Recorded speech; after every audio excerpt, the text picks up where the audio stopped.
Hello friends and welcome back to House of Props. Today I'm going to show you how I made this Uruk-Hai Swordsman helmet from the Lord of the Rings, The Two Towers. Let's get started.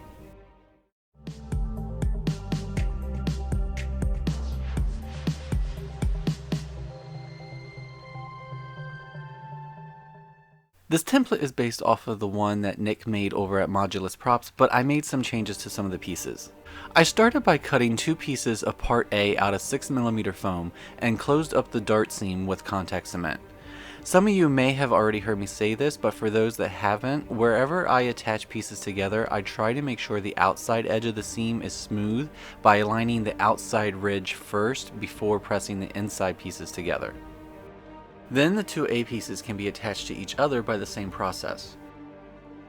Once attached, go ahead and bend the foam by hand to start to create the helmet shape. The front can be squared off and the back bottom edge can be flared out a little.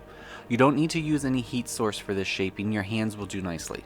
While I bend and stretch, go ahead and click the subscribe and the notification bell. I would really appreciate it, and you can be notified when a new project is released. Part B is going to get some modifications before it is attached to the A unit. First, grooves can be carved with a sanding drum on a rotary tool along the lines indicated on the template. You could also use a hobby knife to cut a shallow groove as well. Then you want to bevel the two short ends on the piece. These will end up getting attached together in a minute. Apply some contact cement to the grooves, and you can use a heat gun to speed up the drying process before you press the groove together. Since the grooves have been cut on the back of the piece, they will create a nice ridge on the front without needing to use multiple pieces. Now the two beveled edges can be attached to each other.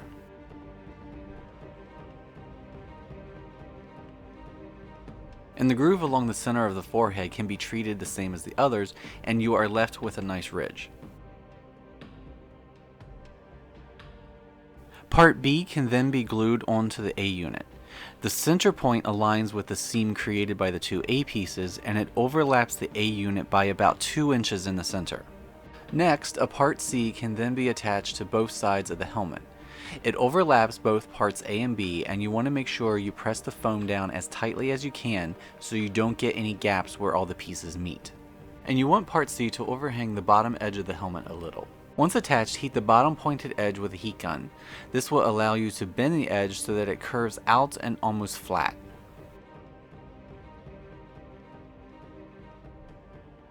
Next, part D can be attached to part E.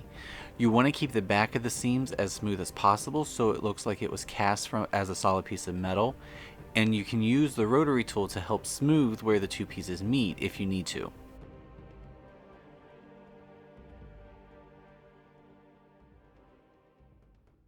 This DE unit will be glued on top of the dart seams in the A unit. Center the unit onto the center seam and press the 4mm foam down firmly onto the surface. So now all the pieces are attached, we can begin the texturing process. I start with a smooth sanding tip on my rotary tool and begin by rounding off the edges of each piece.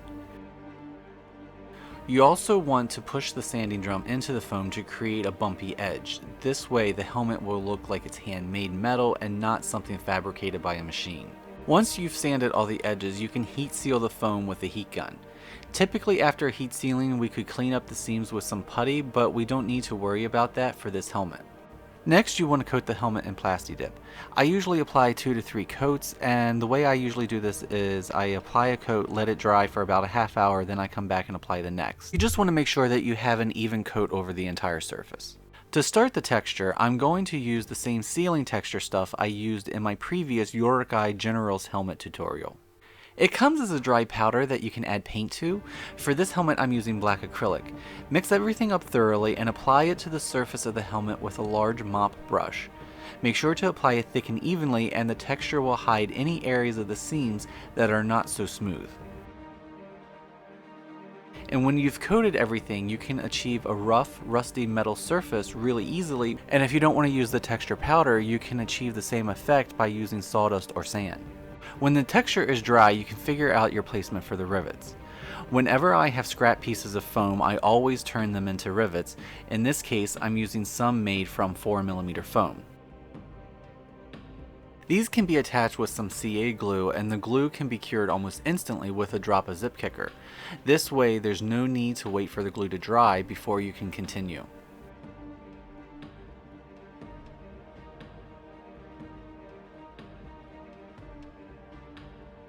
When all the rivets are in place, you can change their shape by using this sanding drum on your rotary tool. It has a concave surface on one end, and if you keep the tool perpendicular to the rivet and press down firmly, it will round off the rivet edges, leaving you with a rounded surface that more closely represents a real functioning rivet.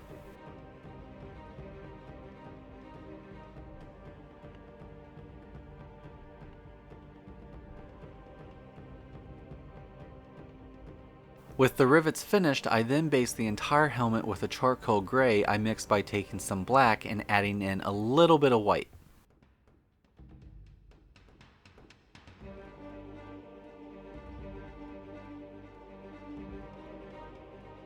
When that's dry, I heavily dry brush some metallic sterling silver across the entire surface. This will give the helmet a sheen that resembles metal.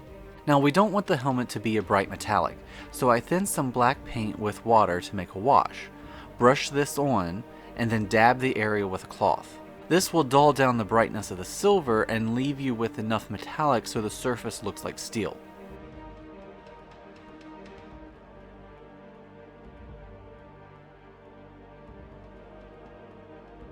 You can see here how the side on the right isn't as bright as the left side, which hasn't yet received the black wash.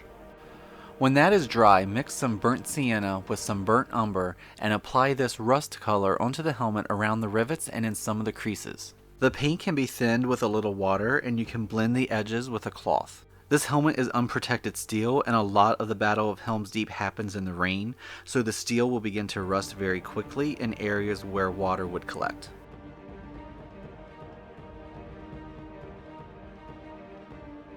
To add some more aging, paint some burnt umber in spots and dab these areas with the cloth. This will help vary the surface and give the helmet a more dimensional paint job.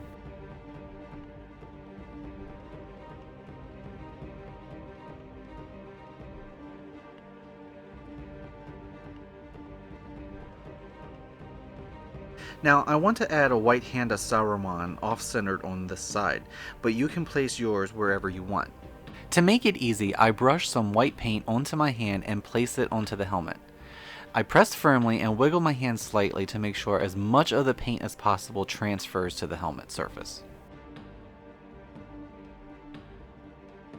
To vary the paint job a little, I take a medium round brush and add some paint to some spots to make them a little thicker, and elongate the fingers slightly so they don't look as human.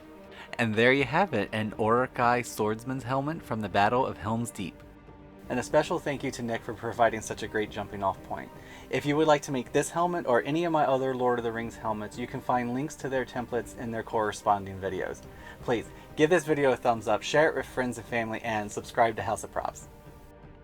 And remember, if you are building any of my builds or using any of my templates, feel free and tag me at House of Props on Instagram, Twitter, and TikTok, because I would really like to see your fantastic work.